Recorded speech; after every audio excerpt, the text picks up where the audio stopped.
Welcome to horror every week, जहाँ पे हम लोग हर हफ्ते एक हॉरर वीडियो पे रिएक्शन देते हैं। So welcome everyone to our YouTube channel Reflexible. Welcome to another episode of the horror every week. So आज हम लोग रिएक्ट करने वाले हैं शिनचैन का हॉरर एपिसोड जो बैंड है India banned. Shout out to toon the video. So if you are excited, leave a like. Channel पे नहीं है सब्सक्राइब कर then the part and let's go to horror every week another episode the name of Shinchan band episode in India. Video में आगे बढ़ने से पहले RRQ and season 2 episode 2 आ चुका है। सो नहीं देखा तो जल्दी से जाओ देख लो, लिंक डिस्क्रिप्शन पे है एंड स्क्रीन पे भी होगा। सो जल्दी से जाओ चेक आउट कर लेना। And now continue the videos go. So आज का वीडियो है शिनचैन का banned horror episode shout out to toon the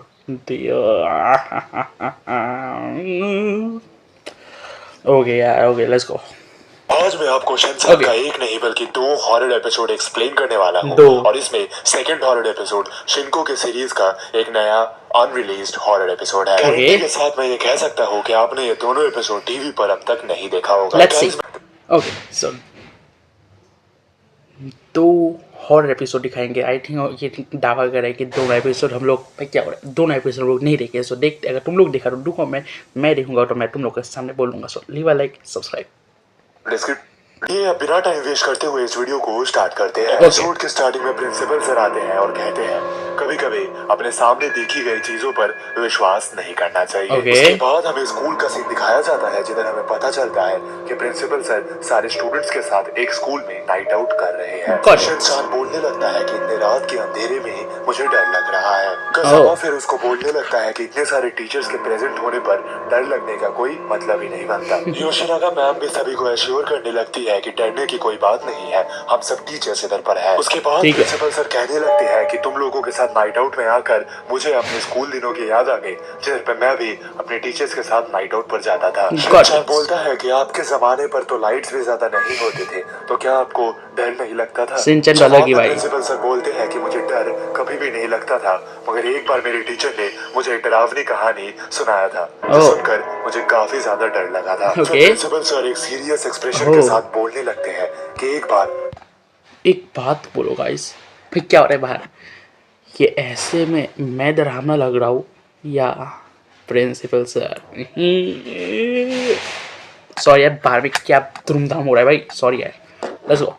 हमारे स्कूल के नाइट आउट में 20 बच्चे प्रेजेंट थे। ओके, सुनकर ये मसाल तो आई फट्टू। प्रिंसिपल सर हंसते हुए कहते हैं मगर जब हमारे टीचर्स ने सारे स्टूडेंट्स को दोबारा गिना तब उधर पर 20 नहीं 21 बच्चे थे, मगर 21वें बच्चे को कोई देख नहीं पाता, उसे सिर्फ महसूस किया जा सकता है। सब लोग भाग गए, देखिए सारे बच्चे यहाँ तक कि टीचर्स भी भागने लगते हैं। ये सब होता देखकर प्रिंसिपल सर सभी को अश्योर करते हैं कि ये तो बस एक कहानी है, अगर ये होती भी सच तो ये पुराने स्कूल में ही होती है, हमारा स्कूल तो नया स्कूल है। योशिनागा मैम भी हाँ पर हाँ मिलाते हुए कहती है कि हमारा स्कूल तो नया है, इधर ऐसा कुछ भी नहीं होगा। उसके बाद हमें आसमान दिखाया जाता है जिधर पूर्णिमा का चांद खिला हुआ रहता है। प्रिंसिपल सर अपने आप में ही बोल रहे होते हैं कि मुझे याद है उस दिन भी पूर्णिमा का चांद ही खिल रहा था।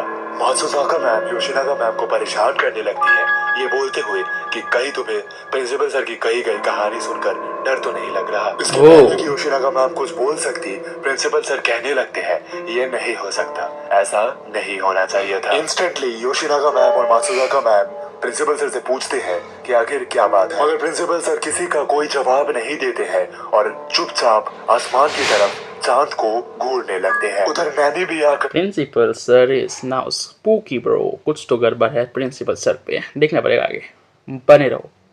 प्रिंसिपल सर से पूछती है कि आखिर आप किसी से बात क्यों नहीं कर रहे हो, मगर प्रिंसिपल सर फिर भी चांद को ही घूरते रहते हैं और वो सारे टीचर से कहते हैं शायद अभी मैं थोड़ा ज्यादा सोच रहा हूँ, मुझे थोड़ी देर के लिए अकेला छोड़ दो। योशिनागा मैम बच्चों का ध्यान खींचने के लिए उनको फायर क्रैकर्स देती है ताकि वो उनको फोड़े और मजे कर सके। वही दूसरी तरफ प्रिंसिपल सर कांपते हुए बोलते हैं आखिर ऐसा कैसे हो सकता है। इन सब बातों से अनजान रहकर सारे बच्चे क्रैकर्स फोड़ने में बिजी रहते हैं। इतने में उधर प्रिंसिपल सर की वाइफ आ जाती है, जो कि प्रिंसिपल सर को एक कोने में काफी डरा हुआ पाती है। ओके भाई। उनके पास जाकर पूछती है कि आखिर तुम किससे डरकर इधर पर छुपे हुए हो। प्रिंसिपल सर उन्हें बोलते हैं कि क्या तुम्हें वो स्कूल की कहानी याद है?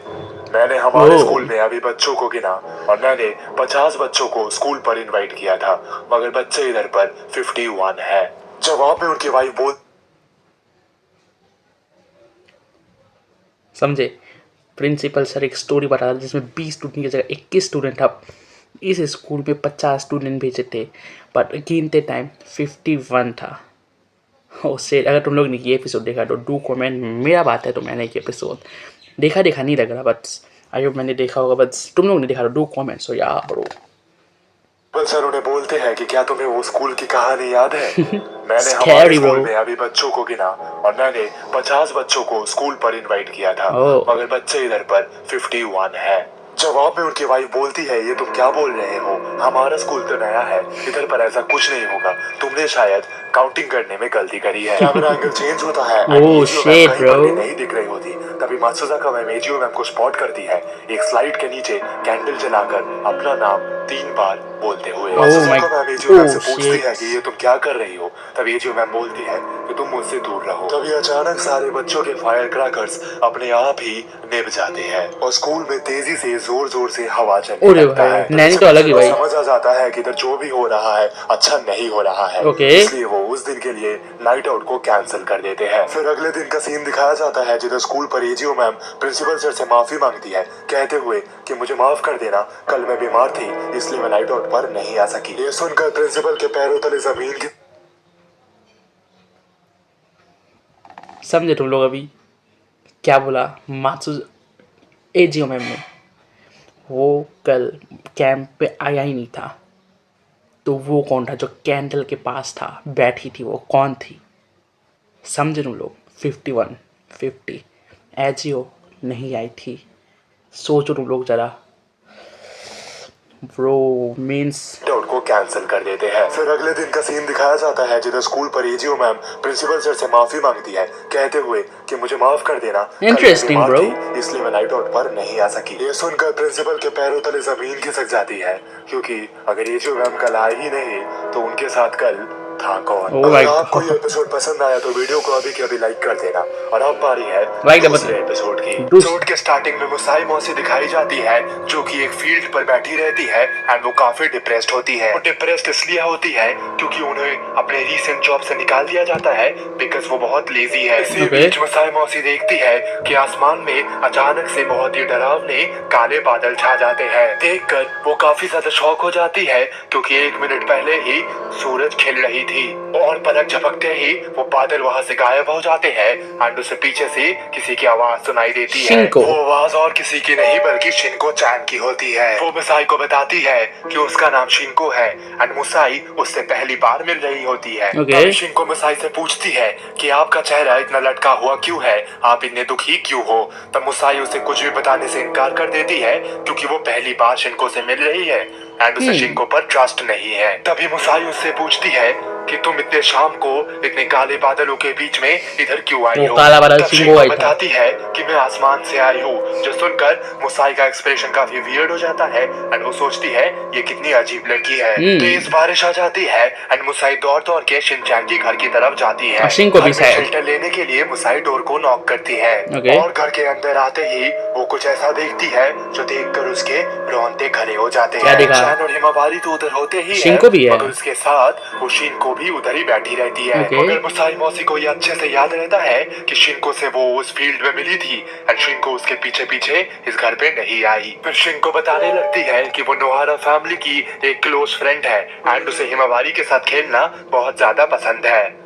तभी मिसाई आके भी मुसाई को बोलती है कि हाँ, शिनको हिमावारी का काफी अच्छे से ध्यान रखती है Okay. और वो इधर आती रहती है। इसके बाद मिसाई अपनी छोटी बहन से पूछती है कि क्या तुम्हें कुछ खाना है, क्योंकि तुम इतने दूर से आई हो। और डिनर टेबल पर शिनको मुसाई मौसी को बोलने लगती है कि आपको अपने पुराने जॉब में लेजी नहीं होना चाहिए था, क्योंकि इसी कारण से आपके बॉस ने आपको निकाल दिया। शिनको ऐसे क्यों बोल रहा है? मुसाई के तो मानो जैसे पैरों तले जमीन खिसक गई हो, क्योंकि मुसाई को अच्छे से याद रहता है उसने ये शिनको को नहीं बताया था। मिस्सी उस पे गुस्सा हो जाती है, क्योंकि मिस्सी कहती है तुमने इस बात को हमारे फैमिली से सीक्रेट क्यों रखी? तब मुसाई काफी दुख के साथ कहती है कि मुझे ऐसा नहीं करना चाहिए था, अब मेरे पास तो पैसे ही नहीं। इसका मतलब मेत्से को भी ये बात नहीं पता थी कि क्या इसका नाम, अरे मोसाई मौसी का जॉब चला गया।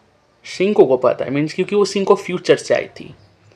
वाह भाई वाह। नहीं है एक लिविंग गुजारने के लिए, मगर अंदर ही अंदर वो दोनों हक्के बक्के रह गए थे कि आखिर शिनको को ये सब कैसे पता चला। फाइनली डिनर के बाद मुसाई बच्चों को लेकर गार्डन पे जाती है उनके फोटोज क्लिक करने के लिए, क्योंकि ये उसके नेक्स्ट जॉब एप्लीकेशन में काम आ सकता है।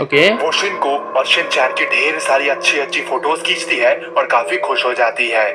फाइनली मुसाई के जाने का टाइम हो जाता है एंड वो बहुत ही मोटिवेटेड फील करके हुए निकल जाती है। रास्ते में वो अपने कैमरा रोल में खींचे हुए फोटोज को एक बार देखने का सोचती है, और ये तो मानो बहुत अजीब हो जाता है जब वो देखती है कि शिनचैन के सारे फोटोज कैमरा रोल में है मगर शिनको के एक भी नहीं है। मुसाई उस बात को टाल देती है ये सोचते हुए कि शायद वो शिनको का फोटो क्लिक करना भूल गई हो, और इसके साथ दोबारा आसमान में शिंको का एक भी फोटो नहीं था। और इसी के साथ इस वीडियो का होता है दी एंड। तो मिलते हैं आपसे नेक्स्ट वीडियो में। थैंक्स फॉर एपिसोड एंड मेरी लाइट्स का भी पावर चला चुका है, जा रहा है। सो मिलते हैं नेक्स्ट वीडियो में। Thanks for episode bye bye and next video किसके ऊपर चाहिए टू कमेंट।